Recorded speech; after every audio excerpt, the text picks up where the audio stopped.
Vamos a comenzar la reunión. Víctor es un asiduo participante de nuestras reuniones de COVID, ha participado en muchísimas de ellas. Siempre ha sido elogioso respecto a todas las reuniones que hubo. Yo lo conozco a Víctor desde hace muchos años. Ahora somos compañeros en el nodo Buenos Aires del capítulo argentino de la Red Bioética. El currículum de Víctor lo tienen en la invitación, pero es tan importante todo lo que pone, porque pone cuestiones que a veces no se colocan en los currículum que se presentan para aspirar a algún puesto, para un premio, o lo que sea. Entonces me gustaría reiterarlo porque lo escribió él mismo y él está orgulloso de todo esto que ha puesto.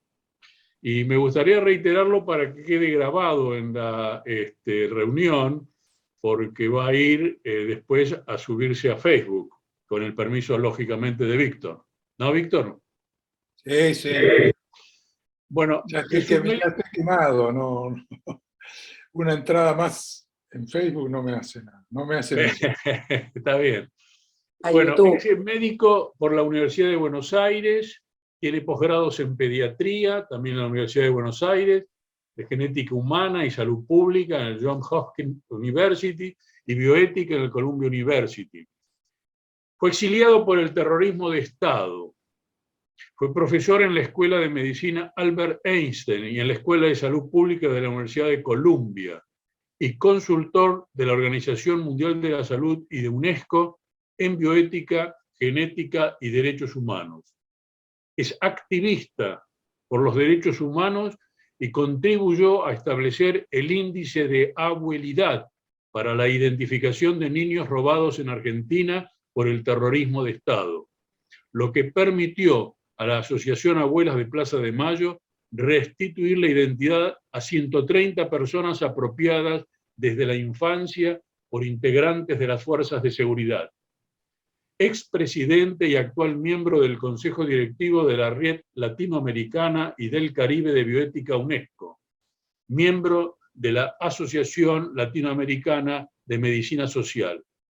Actualmente es director del posgrado de Genética, Derechos Humanos y Sociedad de la Universidad Nacional de 3 de Febrero en Buenos Aires. Como ustedes pueden ver, es realmente un currículum vitae, es un currículum de vida, realmente. No solamente él está orgulloso de las... Me llevó muchos años. Sí, sí, llevó muchos años. Años, disgustos, sacrificios y esfuerzos. Sí. Bueno, me gustan estos currículums, me gustan.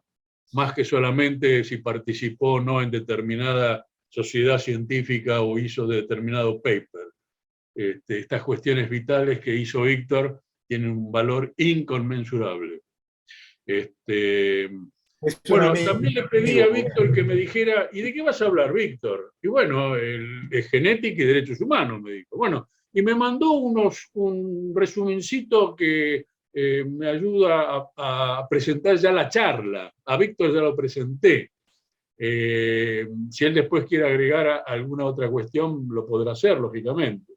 Entonces él me dijo, la genética fue usada en el pasado desde el poder para consumar abusos a los derechos humanos como racismo, clasismo, discriminación, estigmatización, restricción de derechos ciudadanos y reproductivos, eugenesia y otros.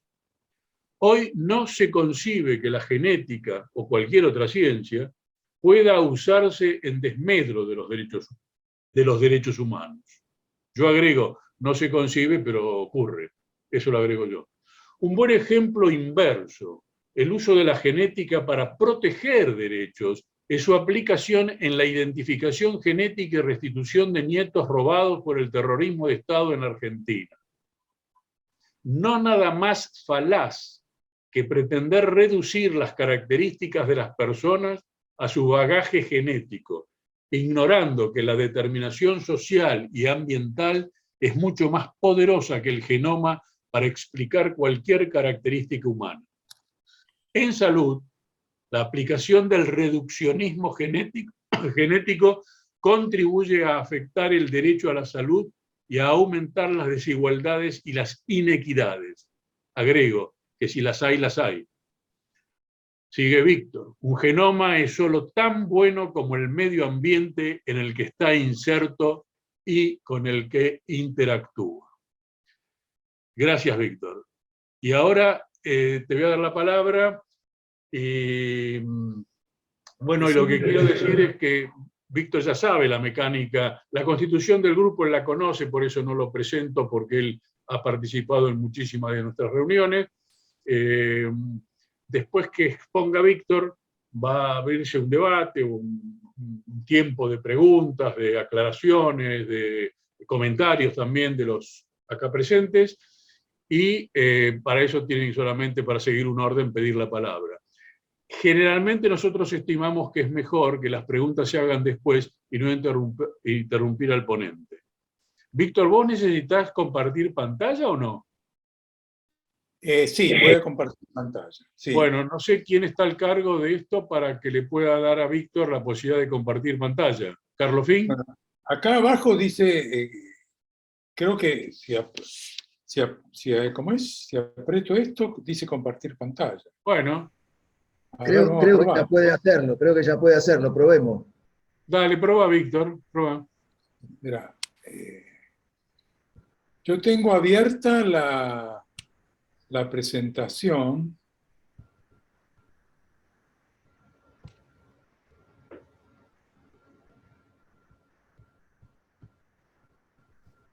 Compartir.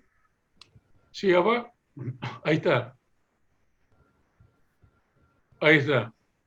Sí, pero... Bueno, y por favor silencien todos los micrófonos, por favor. Acá está. ¿La ven? ¿Se ve? Sí, se ve perfecto, Víctor, se ve perfecto. No, lo que pasa es que la tengo al revés. Lo que podés hacer si querés es agrandarlo, como quieras. Ya está. Dale. Ya está. No, comparto pantalla, les voy a explicar por qué.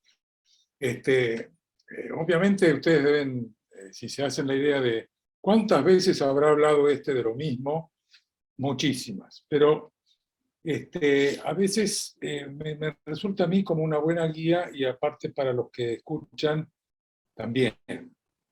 Si no, yo tiendo a irme por las ramas, esa es una característica mía. ¿Cuánto tiempo tengo? Mirá, Víctor, vos tenés la libertad de tener el tiempo que quieras.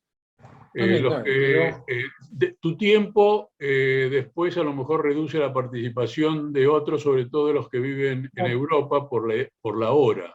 Habitualmente los ponentes tienen una exposición aproximadamente de 45 minutos, aproximadamente. Bueno, eso va a ser, voy a hablar rápido sobre cosas que ustedes ya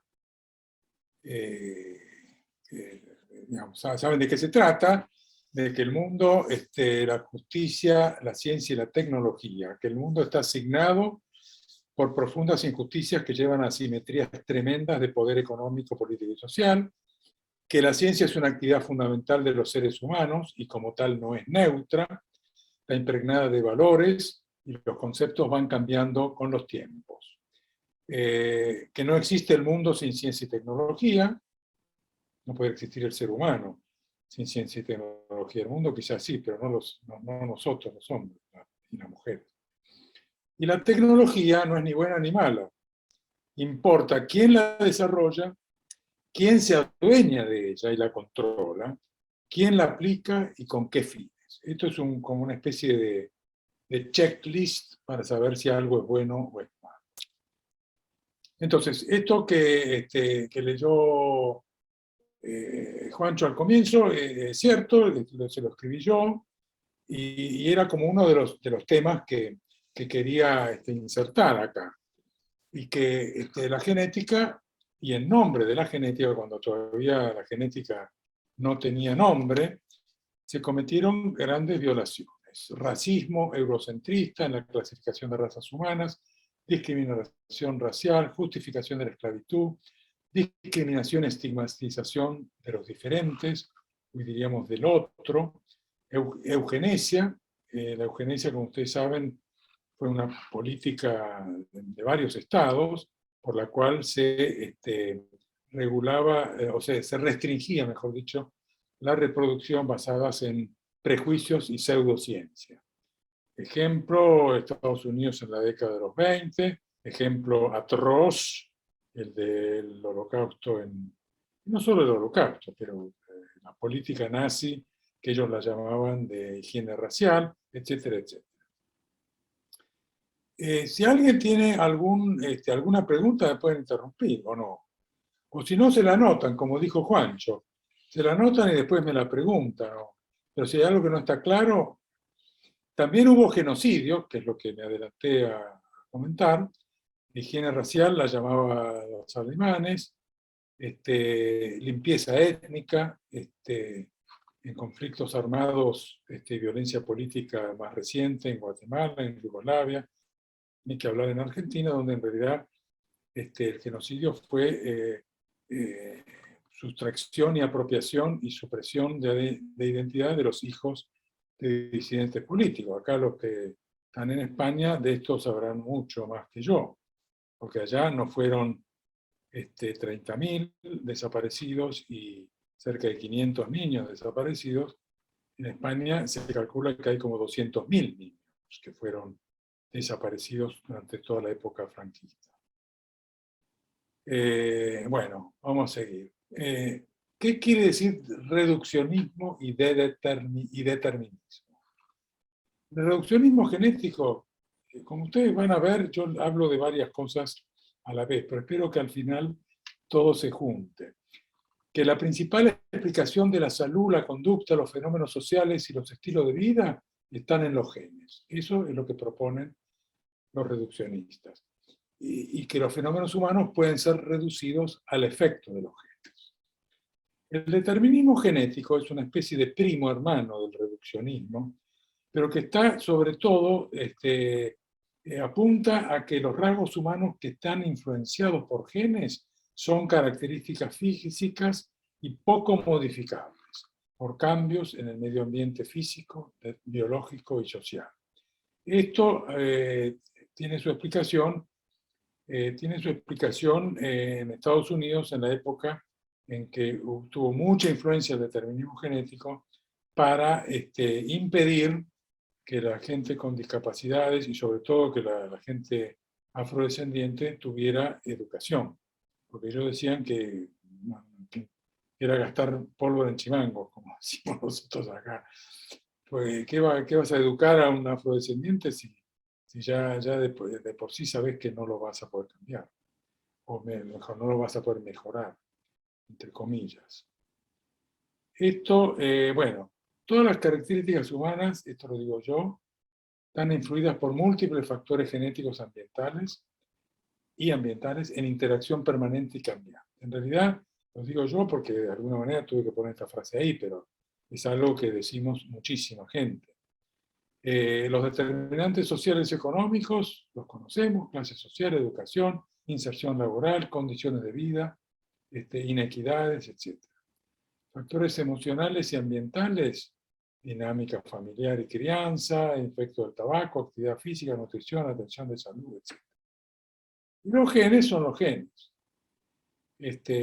Son los constituyentes de nuestro genoma, que por supuesto están en permanente interacción con el medio ambiente. No hay genes que sean buenos y genes malos. Y ahí está la frase esa con que terminaba lo que le escribía Juancho: un genoma es tan bueno como el medio en el que está inmerso. Ningún genoma actúa fuera del medio ambiente. Y un mismo genoma en distintos ambientes puede dar resultados muy diferentes. ¿Qué es el genoma? Bueno, si yo me reduzco a los genes, porque en el genoma hay otras cosas además de los genes, 25.000 genes, con gran variedad entre las personas que nos decimos sanas, y pero que hay esa variedad o variación, o variantes se llaman en los genes, a veces se pueden asociar a aumento o disminución de susceptibilidad a enfermedades comunes. Cáncer, cardiovasculares, diabetes, etc. Esto es una realidad. Pero también es una realidad que la expresión de la susceptibilidad depende más del medio ambiente con el que actúa el genoma, interactúa el genoma, que de las variantes en los genes. Después les voy a mostrar toda una figura. Bueno, no, ya va a aparecer. Bueno, pero además de estas enfermedades comunes, de las que terminamos enfermándonos y muriendo la mayoría de nosotros, existen enfermedades que llamamos monogénicas, no está puesto ahí, pero que están producidas por un solo gen. El gen existe en su variación normal, su variante normal, pero si tienen mutaciones que se heredan o alteraciones, como la hemofilia, la enfermedad de Gaucher, la anemia falciforme, la fenilcetonuria, la fibrosis quística, no me alcanzaría el tiempo para listar por lo menos 5.000 enfermedades monogénicas. Y las menciono porque hay veces que la gente se confunde entre enfermedades comunes, entonces esto es hereditario, no hereditario, no. Enfermedades comunes en general no son hereditarias, salvo que siempre en medicina, como ustedes bien saben, hay excepciones. En toda la vida hay excepciones. Acá también hay cáncer, hay formas de cáncer que son monogénicas y que son hereditarios, la minoría. Y así de seguir. Bueno, esto es un poco lo que tenemos en nuestro genoma y lo que nos produce nuestro genoma. El genoma en realidad está hecho no para producir enfermedades, está hecho para producir proteínas que nos dan vida, nos dan la vida. Estamos analizando acá, bueno, ustedes saben que se secuenció el genoma hace ya como 20 años. Totalmente, 6.000 millones de bases que conforman el genoma. Y que hay una gran cantidad una gran variación genética de los seres humanos, pero que se concentra, curiosamente, principalmente en el 97% del genoma, 97% del genoma, que es silencioso y que se distribuye en forma continua en las poblaciones y no en categorías separadas. Esto del genoma silencioso, antes le decían genoma chatarra.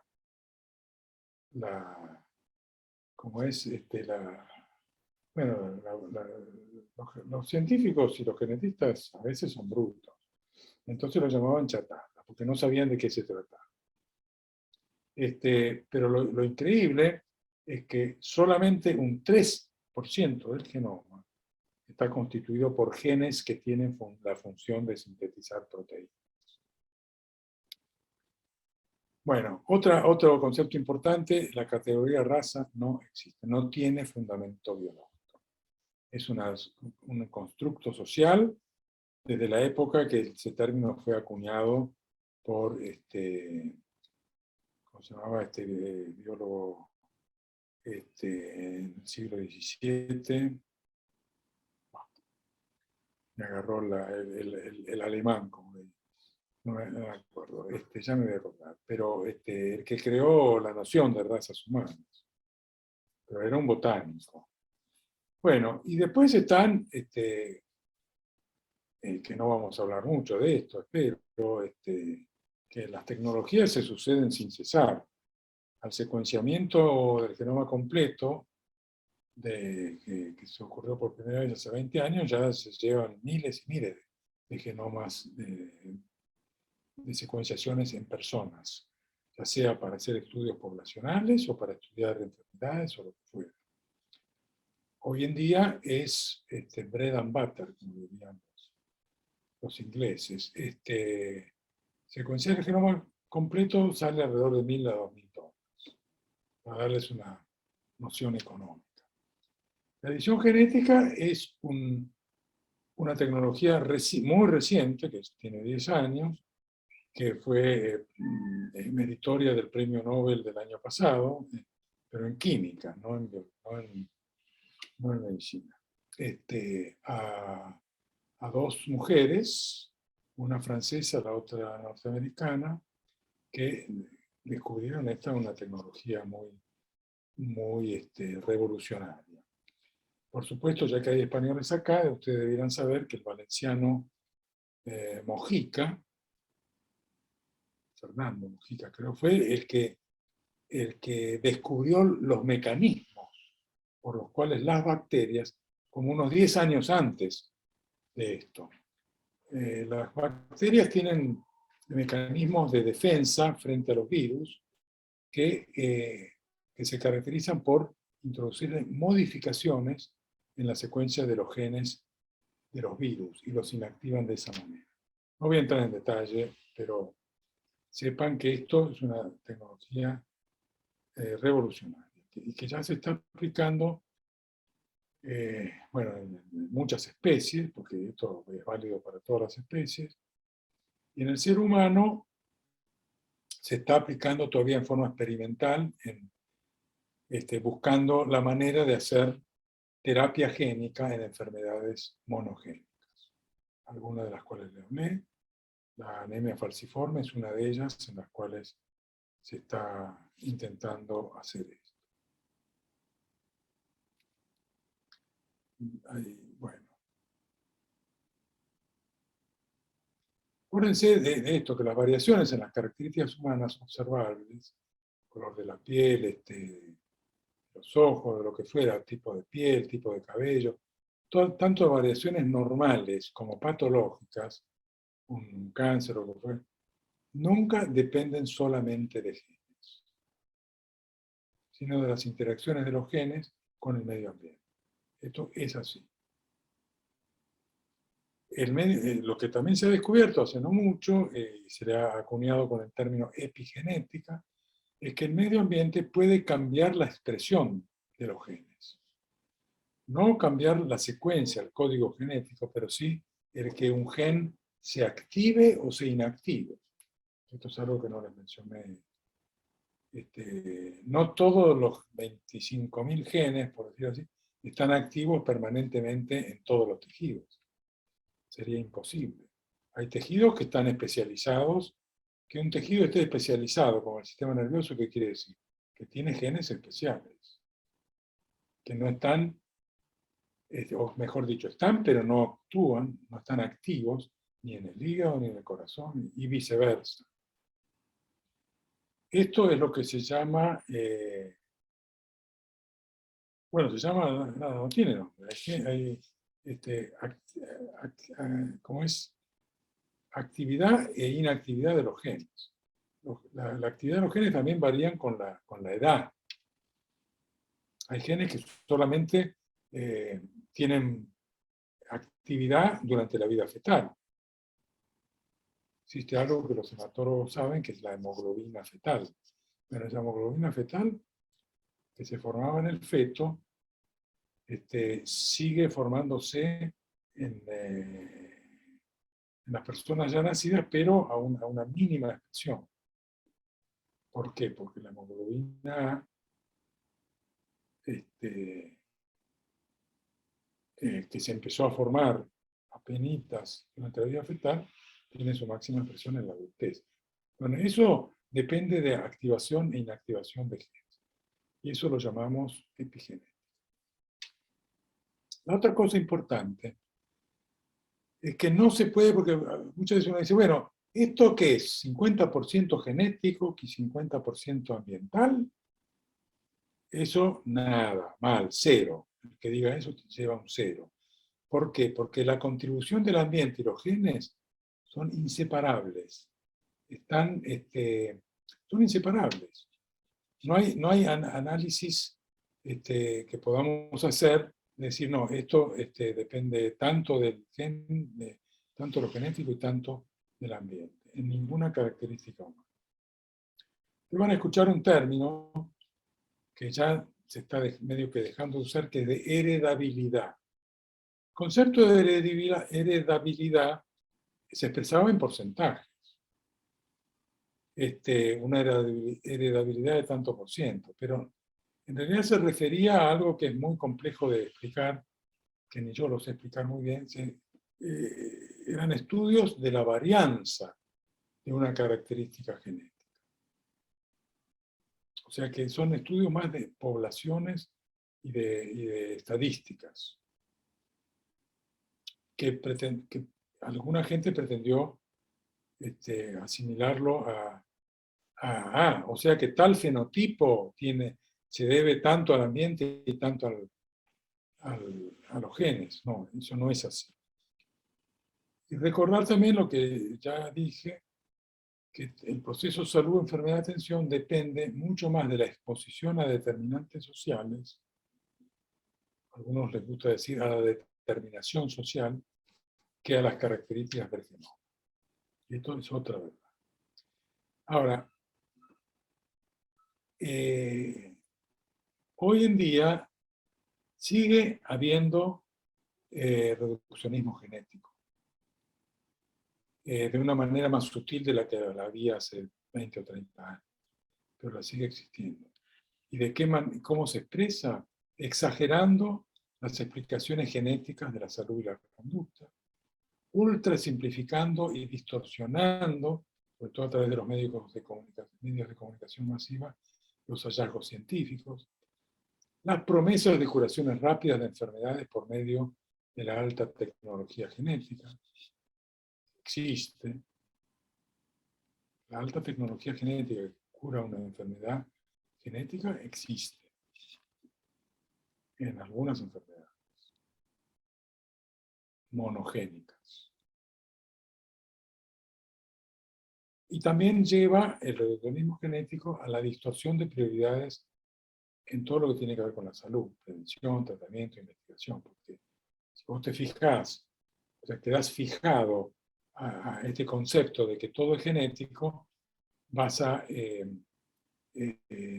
enfocar mal los problemas de la salud, que en su inmensa mayoría no son genéticos, en el sentido de que no se deben 100% al efecto de genes. Ahora bien, nosotros estamos en el medio ambiente en el que vivimos, no es solamente biológico, es político, es económico, y hay algo que llamamos complejo médico-industrial, al cual le hemos agregado la palabra financiera en los últimos años. El complejo médico-industrial financiero es el que genera todas las tecnologías para la salud, incluyendo las genéticas, y las promociona para sus ganancias, no importando la lógica de sus aplicaciones ni las necesidades reales de las poblaciones. Acá, bueno, tendríamos un montón de ejemplos por ejemplo, de que el 80% de los medicamentos que circulan en el planeta no tienen utilidad, pero que la industria farmacéutica los promueve igual porque la gente no es que sea tonta, pero está condicionada por técnicas de marketing y demás, que si le duele algo tiene que tomar un analgésico en lugar de esperar a que se le pase, cosas por el estilo. Y de que todo en salud tiene una solución en forma de una píldora. Eso es gracias a décadas de actividad del complejo médico-industrial financiero, que a su vez potencia sus ganancias cuanto más extendida sea su aplicación.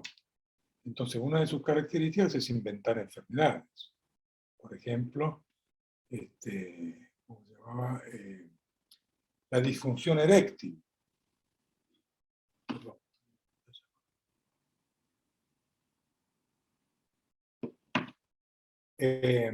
Y así de seguido. En otros tiempos era la histeria en las mujeres, etcétera, etcétera. ¿Necesidades de mercado o necesidades reales? Ustedes seguramente pueden contestar la pregunta igual que yo. Ahora, el problema es que las presiones del mercado para usar las últimas tecnologías generalmente no sopesan adecuadamente ni su eficacia ni sus riesgos éticos. ¿Éticos para quién? Para los derechos humanos y para la equidad. Y esto daría para hablar muchísimo más.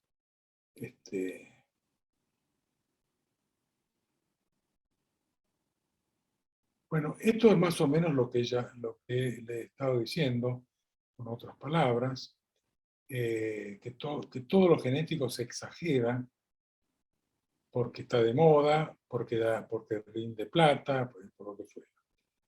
Y el último párrafo dice que la predicción incierta de dolencias por supuestas susceptibilidades genéticas en personas actualmente sanas llevan a la medicalización. El sano se transforma en futuro doliente. Esa es la definición para la industria farmacéutica de alguien que está sano. Es un futuro enfermo. Y consumidor de tecnologías de dudosa eficacia y riesgo potencial.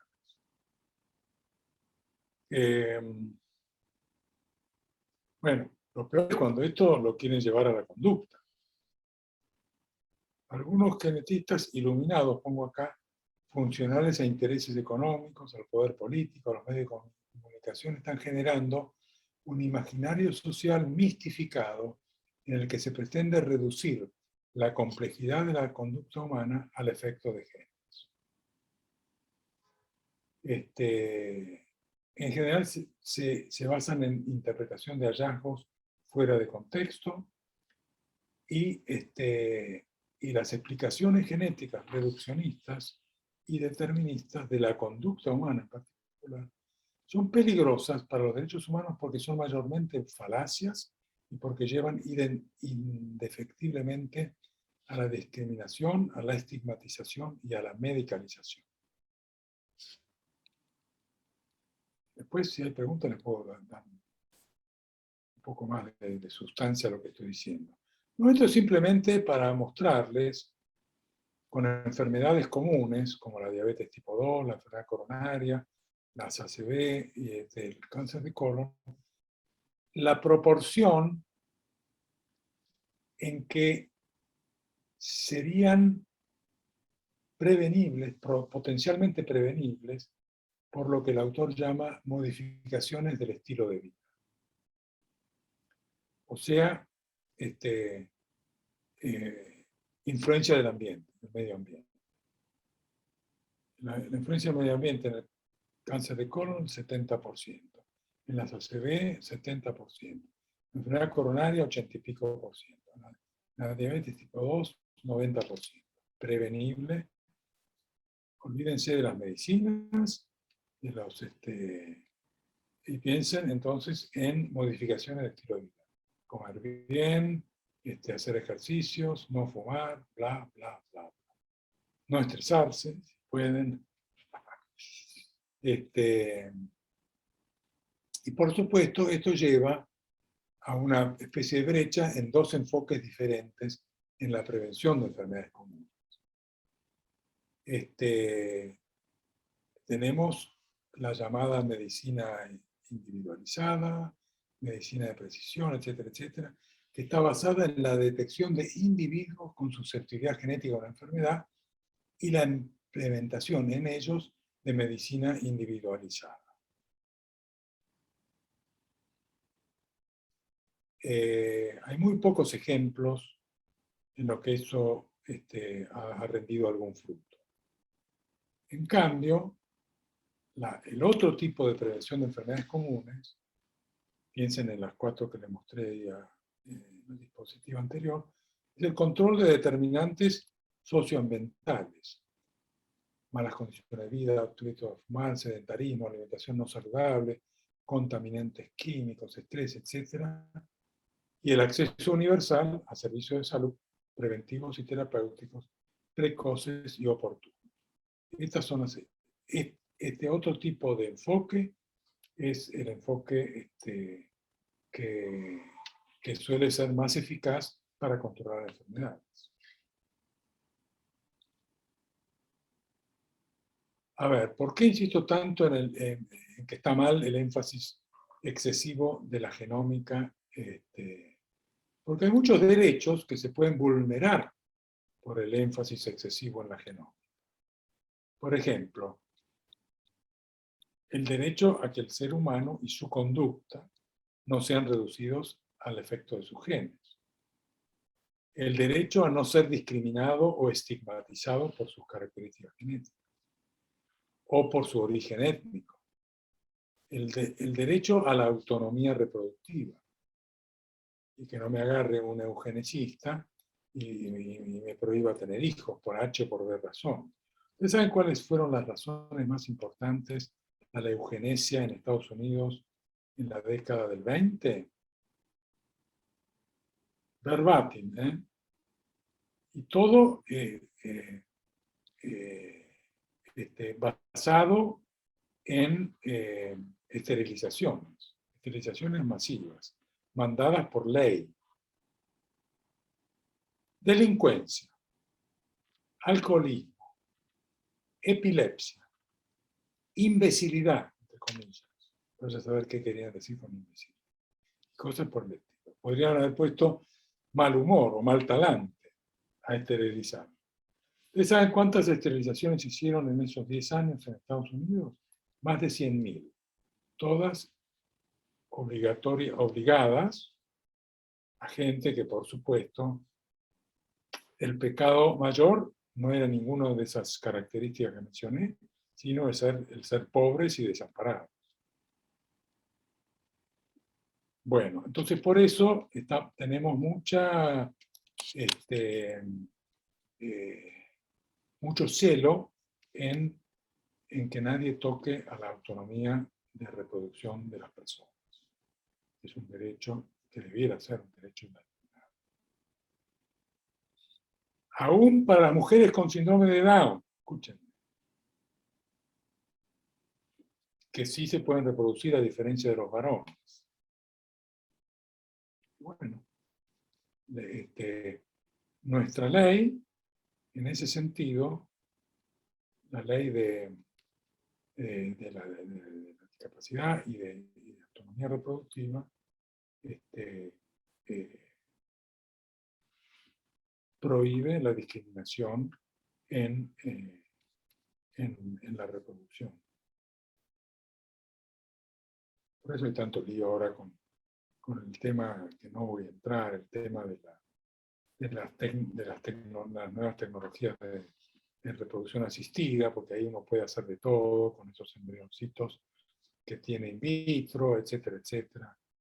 Tenemos un futuro incierto con respecto a lo que se va a hacer bien y mal con estas tecnologías. Bueno, y el derecho a la salud y a no ser discriminado por tener una enfermedad rara o por tener una enfermedad cara o como les gusta a nuestras compañías de seguro, enfermedad preexistente, que creo que ya se la borraron, se la sacaron del léxico. Bueno, y ni que hablar de nuestros datos genéticos. Son datos personalísimos. ¿Hay privacidad? ¿Hay derecho a la privacidad? Sí. A la confidencialidad es obligatoria. Para cualquier cosa que tenga que ver con los datos genéticos de una persona. Y eso está en la ley. En la ley argentina. Pero bueno, estos derechos, obviamente, si yo hago un énfasis excesivo en la genómica y convenzo a no sé quién de que manipulando genes voy a poder curar enfermedades y cosas por el estilo, que son falacias, sobre todo para las enfermedades comunes, yo dije pues, que para enfermedades monogénicas es una avenida en ciernes por la tecnología esta de la edición genética. Pero todavía no hay nada, es todo proyectos de investigación. Bueno, ¿y ahora qué pasó que no me circula esto? Ah, bueno, no, voy a pasar a hablar de otra cosa ahora. Que tiene que ver con la genética forense. La genética forense, como su nombre lo indica, tiene mucho que ver con la criminología, pero en realidad no solo con la criminología, tiene que ver con la identificación de lazos de parentesco, tiene que ver con la criminalística, como les dije, y también con la identificación genética en casos de violaciones de derechos humanos. El término forense nosotros lo usamos más para significar que cualquier análisis genético forense no tiene relación con los genes que producen fenotipos. Tiene más que ver con las características del genoma no codificante, que yo les dije que era el genoma silencioso, es el 97% del total del genoma. Víctor, discúlpame, ¿podrías aumentar un poquito el volumen de... que algunos escuchan poco, el volumen de voz, por favor? Yo lo tengo al máximo. No, lo que puede ser que me esté pasando es que estoy muy retirado del micrófono de la laptop que estoy usando. Bueno, gracias, Víctor. Y que vengo de por lo menos una hora de charla. No, anterior. ahora se te escucha perfecto. Pareces un cantor lírico. Bueno. No, algo me pasa que no puedo hacer.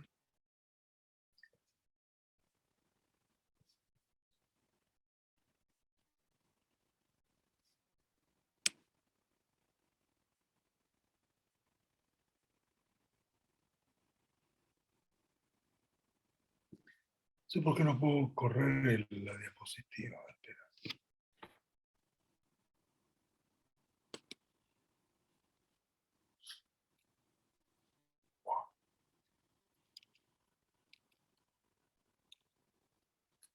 Verá.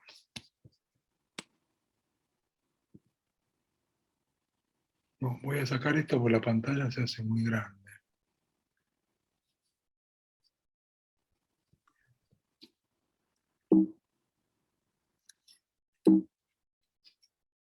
Bueno, ahora no sé cómo salir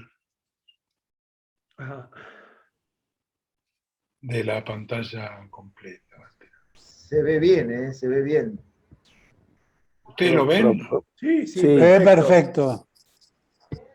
Ahora se ve mejor que antes. Y lo que pasa, bueno, está bien. Lo que pasa es que a mí yo debiera sacar a los participantes. Bueno, si querés nos vamos, Víctor.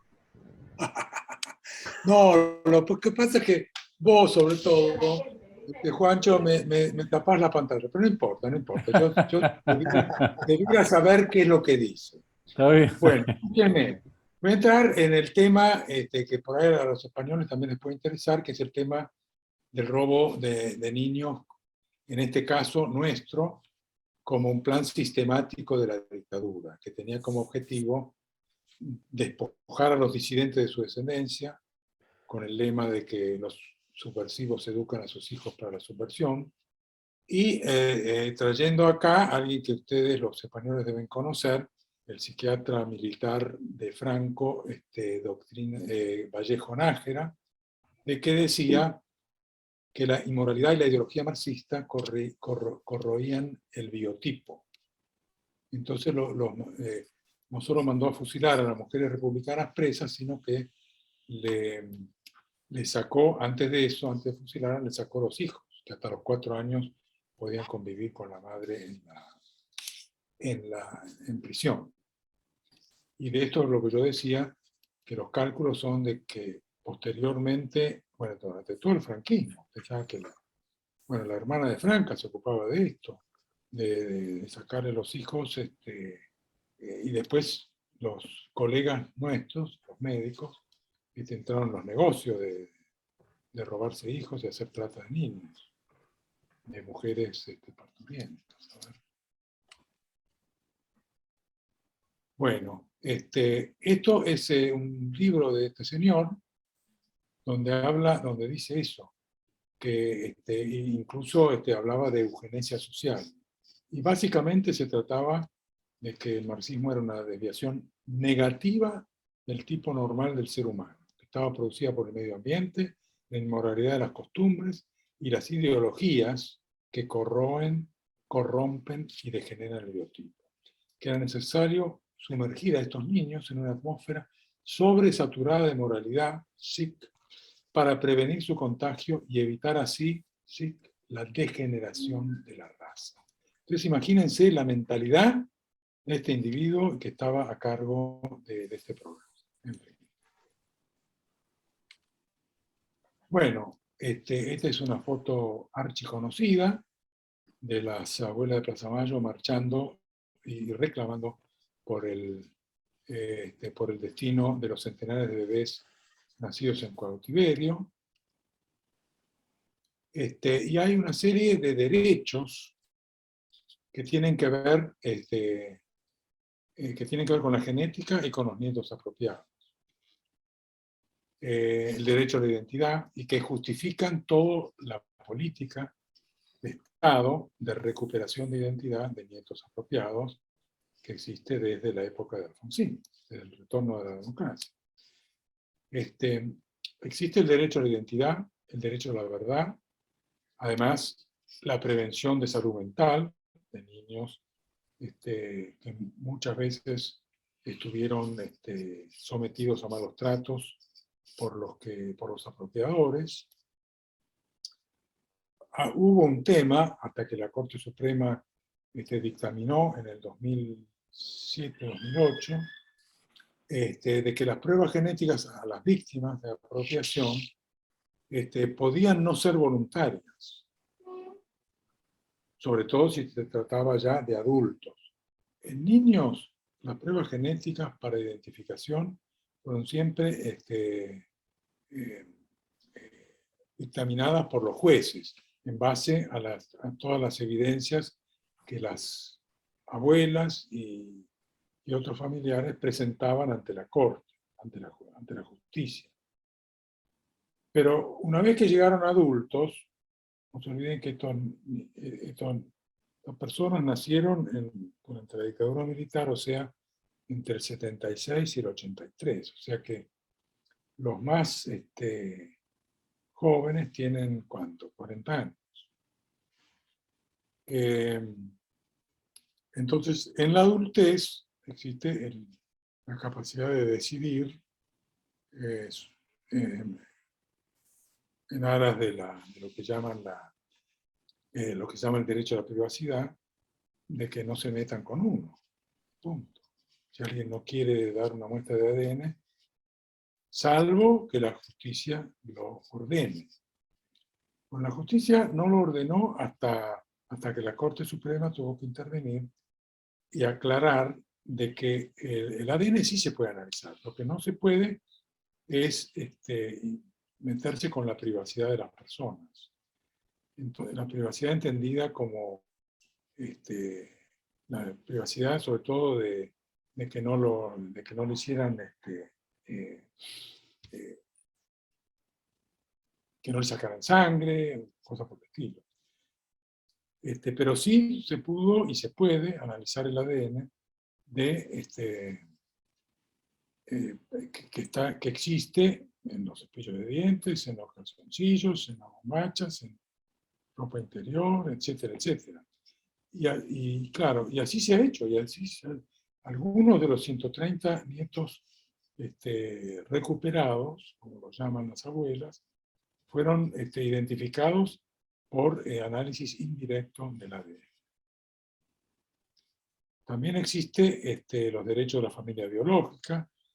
Todo esto viene a cuento de decir todos los derechos que abonan el estudio de ADN para identificación genética.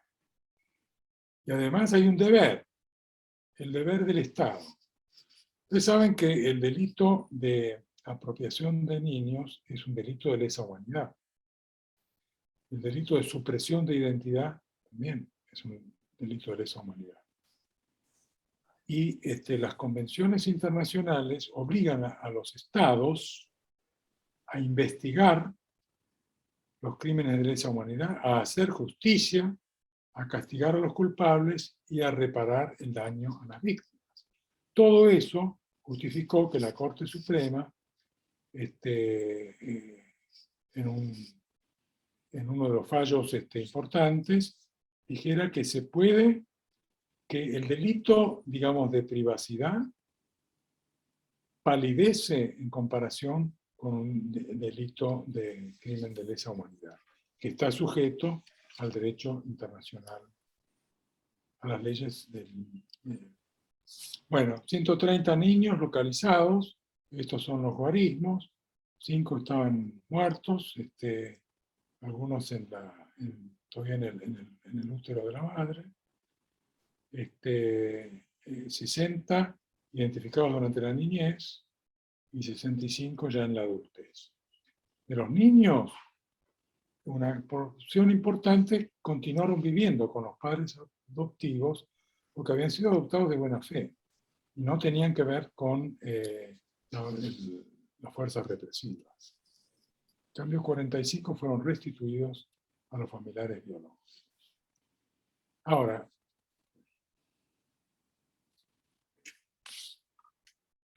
hay,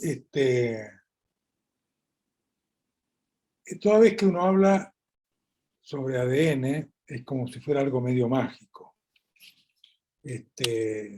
Como si fuera mágico y todopoderoso. Sin embargo, yo ya les dije que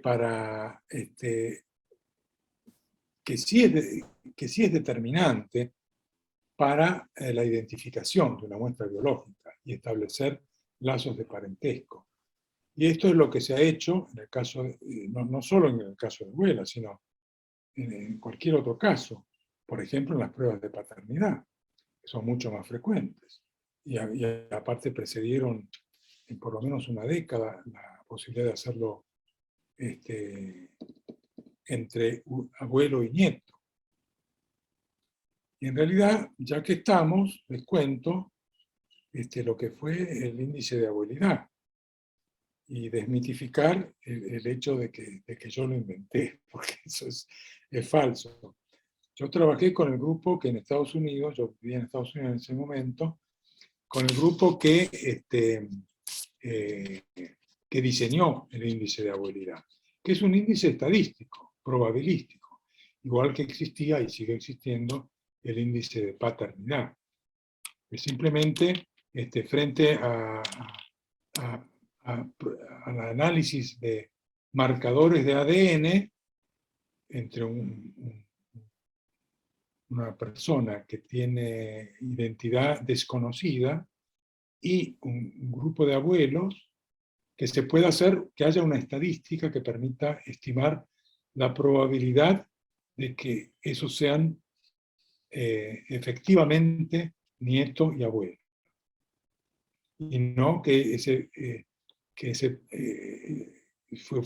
la similitud en los marcadores genéticos fuera simplemente debida al azar. Eso es el secreto de toda identificación genética, que hoy en día ya se hace en forma automatizada, con softwares que permiten no recurrir más, porque a mí siempre me preguntan, ¿todavía se sigue usando el índice de abuelidad? Y no, lamentablemente no se usa. Bueno, no lamentablemente, no se usa por el desarrollo tecnológico que ocurrió en los últimos 20 años. Que hoy en día tenés secuenciadores de ADN y softwares que te estiman, midiendo algunos marcadores genéticos, te estiman directamente cualquier tipo de filiación. Hermano, padre, madre, tía, abuelo, etcétera, etcétera. La otra cosa importante... Sí, perdón. Me pareció que alguien dijo algo. La otra cosa importante es desmistificar cuánto de genético hay en la identidad de una persona. O sea, ¿identidad genética es lo mismo que identidad personal? No, no es lo mismo. La identidad personal es un constructo social, en lo cual está metido, por supuesto, el genoma, porque nosotros no seríamos personas si no tuviéramos genoma. Pero lo que nos da la identidad personal es mucho más que lo que nos da el genoma. Y está basado en la crianza, la educación, las enfermedades incluso, todo eso, digamos, el lenguaje, características psicológicas, culturales, lo que fuera, todo eso se va construyendo a lo largo de toda la vida. Lo único que no cambia es el genoma, salvo que ocurra alguna mutación o cosa por el estilo, en una persona. Pero todo lo demás es cambiante. Y eso también, esos cambios ocurren mismo dentro de una misma familia. O sea, que no confundir identidad personal con identidad genética. Y yo esto se lo he dicho mucho a las abuelas, muchas de las cuales son muy amigos, qué sé yo. Y por supuesto, para las abuelas, el ADN ha sido una bendición de Dios, qué sé yo. Entonces, no pueden entender cómo si yo tengo la certeza del 99,99% de que este nieto es mi nieto realmente, ¿cómo me dicen que no es determinante? No, eso sí es determinante, pero la identidad de una persona, entonces, las abuelas son muy inteligentes, entendieron perfectamente esto. De que no se puede confundir una cosa con la otra. Por supuesto, la identidad personal engloba a todo lo genético que uno tiene heredado de los padres. Bueno, concluyendo, a ver qué dice acá. Me molesta no poder verla.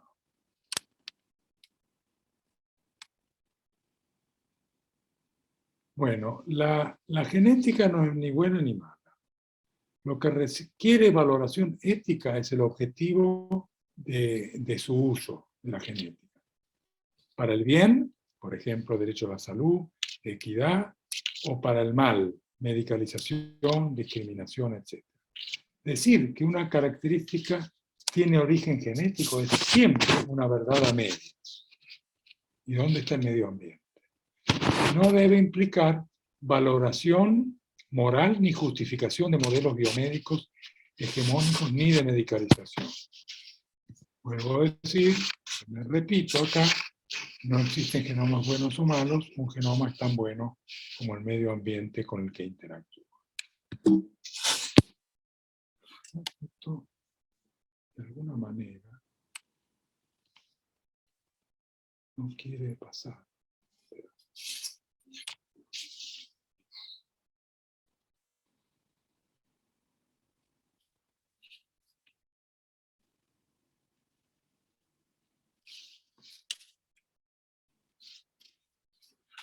Bueno, ustedes me van a disculpar.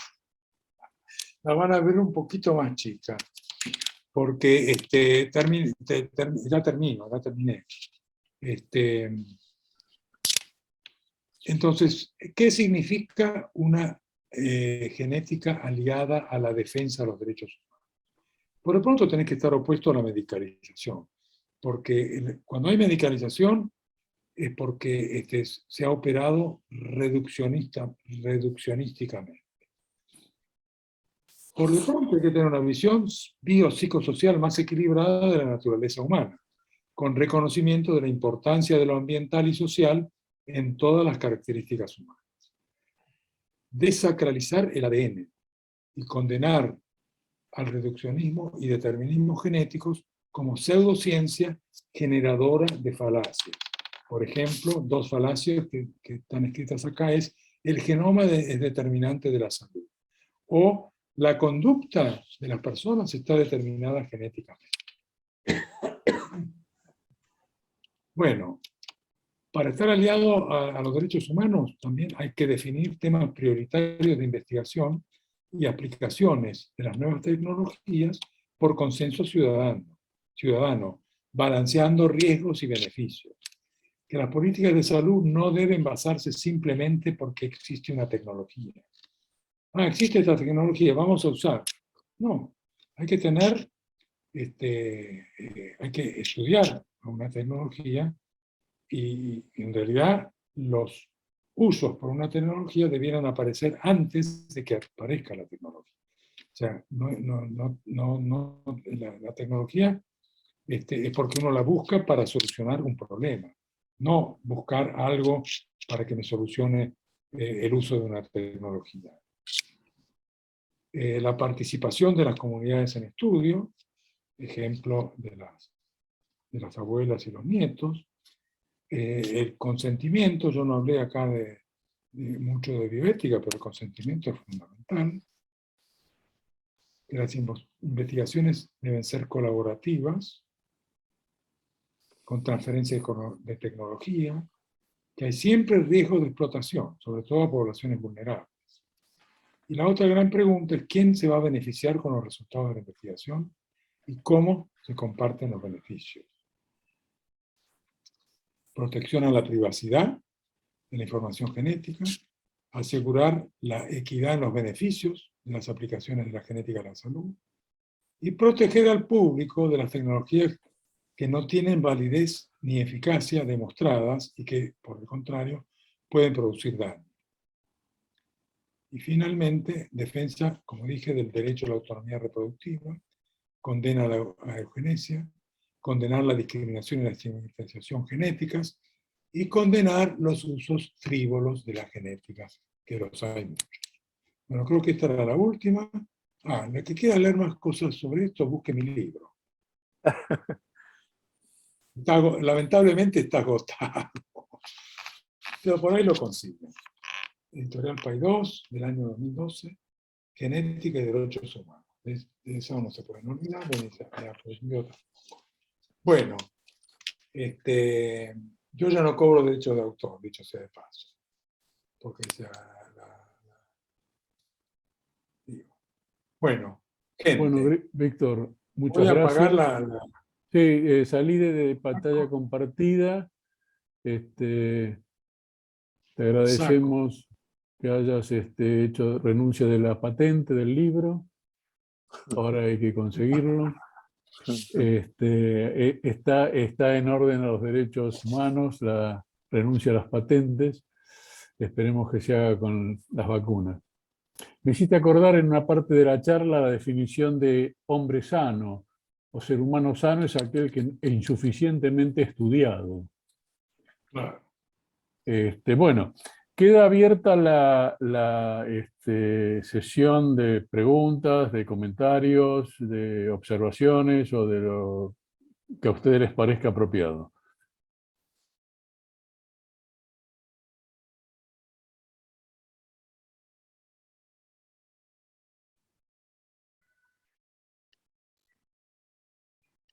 Ahí estaba Lucía levantando la mano. A ver, Lucía. Sí, yo tenía para Víctor en principio preguntarle qué pasa con esta donación de sangre del cordón umbilical que se puso acá de moda hace más o menos 10 años. Es un gran negocio. Ah. Es un gran negocio para las compañías que te guardan a la módica suma de creo que $50 por mes, no sé cuánto, te guardan el cordón. Sí. El cordón tiene muchas células fetales, está constituido por células fetales, obviamente, pero tiene muchas células madre. Entonces la teoría falaz es que el día que este nene vaya a necesitar un trasplante de médula ósea y no consiga un donante, se pueden sacar células madre de eso que queda congelado durante años. Por de pronto no hay ninguna prueba de que lo que queda congelado se pueda descongelar con vitalidad de esas células. Es decir, hay una serie de cuestiones. Lamentablemente el Estado les hizo juicio, pero les ganaron el juicio porque en realidad El juicio era por... el juicio que les hizo el Estado era por diseminar falsa información. Y las compañías, que de las cuales hay varias acá, retrucaron haciendo defensa de la libertad de expresión. Bueno, en fin, pero no sirve para nada. No, claro. A ver, Lo cierto es que el negocio sigue, ¿no? Esto es terrible. No, La otra, sí. sí, sigue. Y la otra, déjame que te diga algo, Lucía. No, que respecto a lo que vos preguntaste, justo está Ana del Pozo entre los que están escuchando, y ella es la fundadora del primer banco público de sangre de cordón umbilical para uso público y para enfermedades que sí son curables con las células progenitoras hematopoyéticas. No sé si querés decir algo, Ana. ¿Estaban ahí? Sí, está ahí. ¿Qué Está tal, detrás de un Víctor? barbijo. Detrás de un... mirá. ¿Cómo te Estoy va, Estoy en el chat. Sí, no miré el chat. En el Chaco, en la provincia del Chaco. Mira. Bueno, ya en otra oportunidad. Yo te agradezco, Carlos, el comentario, pero bueno, en primer lugar, hace muchos años que no trabajo en ese tema. Sin embargo, acá estoy trabajando con Mirta Remesar y justamente hoy hablábamos de eso. En realidad, el banco de sangre de cordón umbilical solo tiene validez clínica y ética en el área pública. En lo privado, realmente es un negocio. Hasta tal punto que hacen, qué sé yo, por ejemplo, en Estados Unidos, nosotros estamos acreditados en el Garrahan, el banco, por un organismo internacional que tiene sede en los Estados Unidos.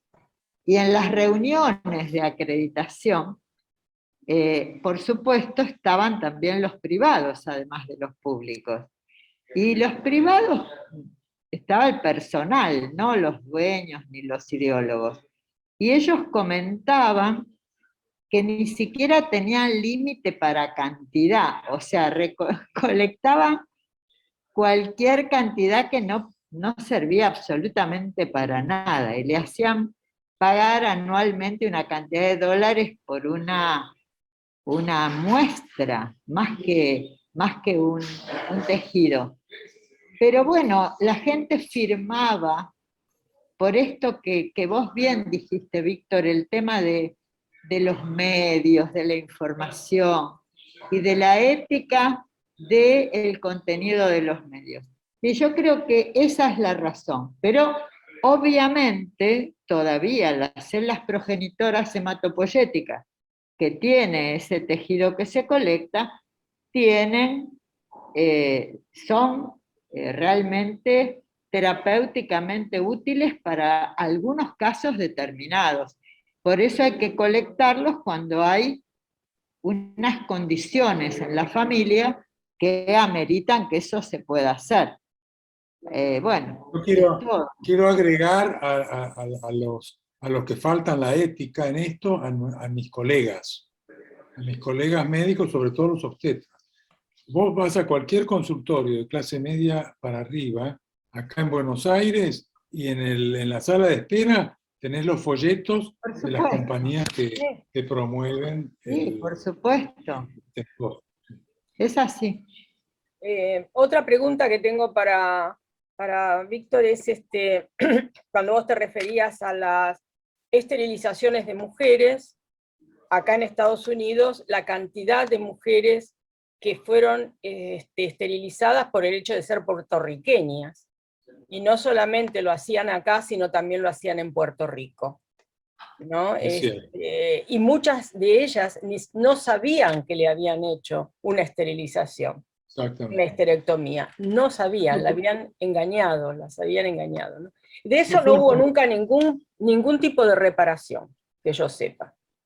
Mientras estuve en medicina social, estuvimos trabajando sobre ese tema bastante, pero posibilidad de hacer juicios, No se dio ninguna, por casualidad. Y la otra cosa que quería compartir con todos es que lamentablemente esto de que los comunistas podemos llegar, o los de izquierdistas, podemos hacer llegar el mal en el ser humano, fue publicado el día sábado pasado, ahora hace 3 días atrás, en el New York Times, por gente que están en determinados tipos de religiones y que dicen que el demonio somos todos los que pensamos diferente a lo que ellos quieren lograr, que es el reino del Señor, ¿no? Pero diciendo, ¿no? Acá hay que armar, hay que luchar en forma armada una batalla contra los comunistas y los ateos. Sábado pasado. Esto es todo. ¿Por qué te crees que ganó Trump en su primera elección? Sí. Y cuídense de acá a la reelección. No, va a estar muy difícil. Va a estar Bueno, muy difícil. muchas gracias, Lucía. Disculpa, Está sí. Eduardo del Cerro que quiere hacer una pregunta. Eduardo. ¿Qué tal, Víctor? ¿Qué tal, Eduardo? Lindo verte. Bien. Igualmente, Víctor. Bueno, yo que le quiero agradecer a Víctor, como cosa personal, porque vos fuiste uno de los que me introdujo al tema de la bioética ya hace unos años, no tantos, pero que para mí fue algo muy determinante en mi vida médica, ¿no? Una vocación tardía, podríamos decir, pero muy fuerte. Y me impacta cómo estás hablando, porque el que te conoce en tu antecedente como genetista, le llama la atención que tengas esta postura tan marcada frente al reduccionismo genético, ¿no? Uno pensaría que un genetista va a estar a favor de decir, bueno, todo es genético, y vos estás mostrando casi lo contrario. Y esto nos viene muy bien a los médicos, porque somos grandes consumidores de tecnología, y me parece que tendemos a creer que cuanto más molecularizamos la patología, como decía Laín Entralgo, más científicos somos y más cerca estamos de la verdad.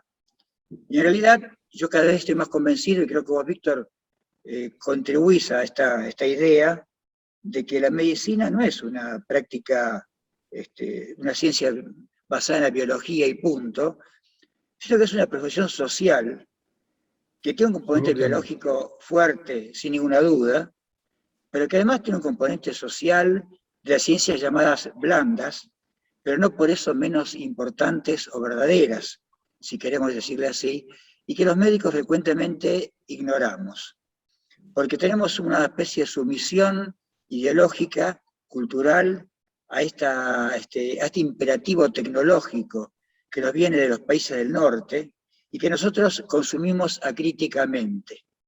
Esto que estás hablando vos ahora, Víctor, me hace acordar a lo que dijo de Sousa Santos a la apertura del Congreso Internacional de Bioética de UNESCO recientemente, cuando hablaba de la necesidad de una epistemología del sur. Sí. O sea, en otras palabras, los médicos y los que trabajamos en salud en general, tenemos que replantearnos, me parece, cómo estamos pensando y dónde estamos parados cuando hablamos de ética. Así que te reitero las gracias porque hay palabras tuyas y posturas tuyas que dejan huella.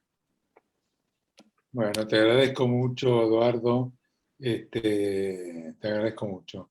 Pero, digamos, no tengo por qué justificar el por qué digo lo que digo.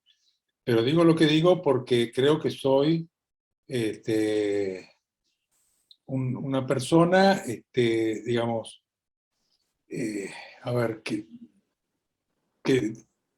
tiene una raíz científica. Tengo el pensamiento racional científico, lo tengo, y en general actúo en función de eso. Pero ese mismo pensamiento es el que me hace a mí analizar las cosas más allá de la superficie. Y eso es lo que, aparte, tampoco lo voy a desconocer, pero que tengo una ideología. Mi ideología no es la comunista de Lucía, pero es una ideología, una ideología de los derechos humanos. Esa es mi ideología. Entonces, cuando yo veo injusticias, me da bronca. Cuando veo, por ejemplo, lo que la Pfizer está haciendo en el mundo, digo, Satanás, qué sé yo, otra que los que estaban ahí en esa foto que mostró Lucía. El Satanás verdadero en el mundo hoy en día es Pfizer. Porque la Pfizer no es que ahora mostró la hilacha, lleva como 20 años pagando miles de millones de dólares en multas por fraude, en investigaciones que ha hecho, en ocultamiento de datos, etcétera, etcétera. Y miren a quién tenemos como salvadores del mundo. No, es terrible, es terrible. Entonces, bueno, yo cuando veo esas cosas me revela, me sulfura. Entonces, por eso, eso me alimenta a poner los puntos sobre las sillas. Yo lo que pienso que hago es poner los puntos sobre las sillas. Bueno, muchas gracias, Víctor, y gracias por tu comentario, Eduardo. ¿Alguien quiere hacer algún otro comentario, pregunta, observación, pedido de aclaración a la, para mí, excelente charla de Víctor? Yo ya la conozco su pensamiento, pero me pareció muy buena la sistemática que utilizó. ¿Alguien más? Bevilacqua está pidiendo la palabra. Bevilacqua, Carlos Bevilacqua, dale. A mí también me gustó mucho la conferencia, la charla. Yo me anoté, me pareció, me gustó mucho lo del complejo médico industrial. Creo que ese tema que el doctor mencionó tangencialmente, tan solo tangencialmente, es un tema para charlar un mes. Porque yo a veces acostumbro a comentarle a algunos residentes que trabajan en el lugar donde yo trabajaba hasta hace 2 meses que me jubilé, o médicos que conozco, etc., a propósito de qué modo la gente está instruida por el complejo médico industrial. Y entonces no se te ocurra impedir una endoscopía innecesaria o un scan óseo para una osteopenia para compararla con la del año pasado o con la de hace 6 meses y así sucesivamente durante los próximos 6 meses para hacer funcionar el scan de... quiero decir, luchar contra eso es perder pacientes, es pensar... Los pacientes piensan de que sos un ignorante que no se dieron cuenta de cómo mejoró tu osteopenia tomando calcio y bueno, no te pueden entender que hay muchos estudios endoscópicos que son absolutamente innecesarios y cómo los mismos médicos hacemos funcionar involuntariamente este complejo médico industrial, ¿no? A mí me pareció muy bueno y me parece que ese es un tema para alguien que lo conozca bien, para abordar con más autoridad que mi buena voluntad. Nada más.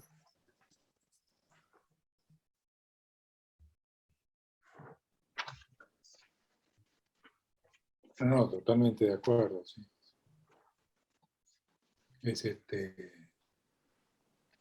así. Bueno, gracias, Carlos, por tu intervención. ¿Hay alguien más que quiera hacer algún tipo de comentario, pregunta?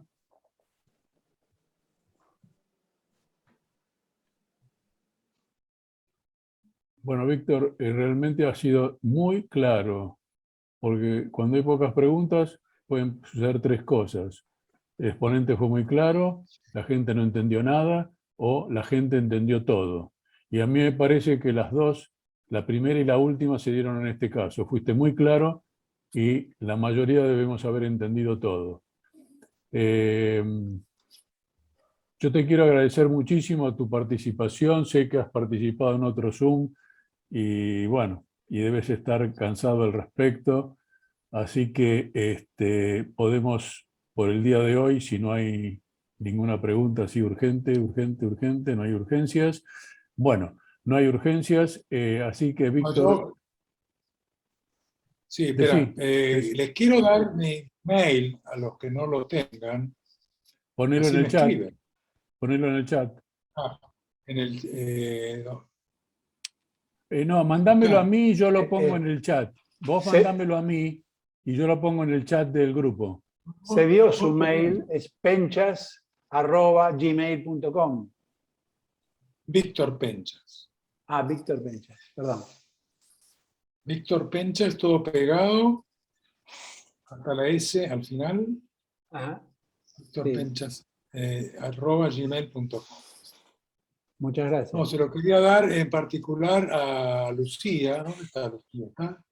En Nueva York. No, ya sé. ¿En qué cuadradito? ¿En qué cuadradito está? Ahí está. ¿En qué cuadradito está? A ver, vista. Mové la mano, Lucía, mové la mano. Ay, no, anotá mi mail. ¿Lo tenés? Yo se los mando, Víctor, yo se los mando. Mandáselo. Bueno, nuevamente te agradecemos muchísimo, muchísimo. Es un tema muy interesante y realmente, no sé, lo has explicado, me parece, con mucho detalle y las implicancias que tiene, ¿no es cierto? Y se justifica el tema que hemos tratado y el invitado que hemos tenido especialísimo. Así que bueno. Bueno, me alegro mucho. Siempre un aplauso placer. para Víctor, por favor, como acostumbramos a hacer con todos los ponentes. Gracias, muchas gracias. Bien. Hasta la próxima. No sé, Carlos, si vos querés avisar la próxima charla, algún anuncio. No. Carlos Nava. Carlos Nava, pero tengo que mirar bien porque tenemos 2 charlas más. Bueno. Y después vamos a hacer una reunión de cierre del año. Bueno, perfecto. Macanudo, hasta luego y que pasen una buena semana. Gracias. Gracias. Hasta luego. Muchísimas gracias a todos.